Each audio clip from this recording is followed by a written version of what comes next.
All right, folks, if you've been following along, this is part 8 of the Brass and Anchor Liberation Release story. And when I left off on part 7, we were in the warehouse, and Bob, the 21-year-old, was telling me that I don't have any whiskey because Chuck took it to pay for his debts. But what we really know is happening now is his house of cards is falling. He has promised those barrels to somebody else. He's trying to get away with being a swindler and a thief. And he's already fled. Like I said, Bob was communicating with Chuck via text message while we were there. Because I'm there and I'm looking for my barrels, Chuck decides that he's going to call the local cops and send them out. I'm there. These barrels have Brass and Anchor written right on them. And I could show you guys pictures later on if you want. DM me or whatever. I show you pictures of all of this. And the cops show up and they're like, "What's going on? We're hearing somebody's here trying to steal something."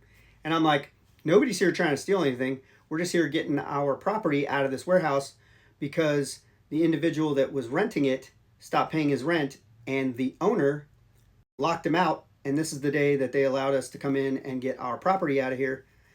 And so I talk to the cops, go back and forth, let them know. They're like, "This sounds like a civil matter.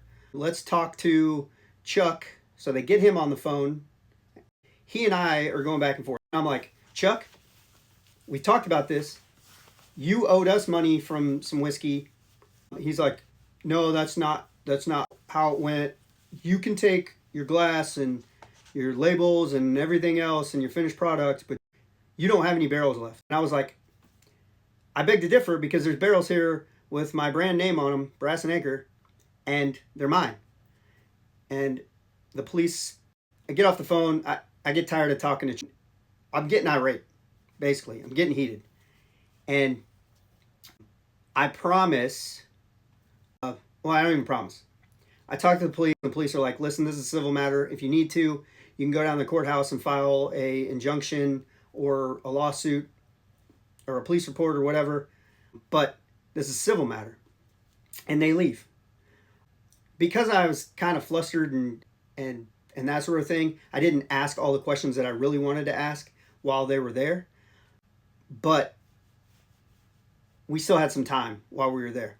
And this video is at over 3 minutes now, so I'm going to end this video and we'll go on to part 9.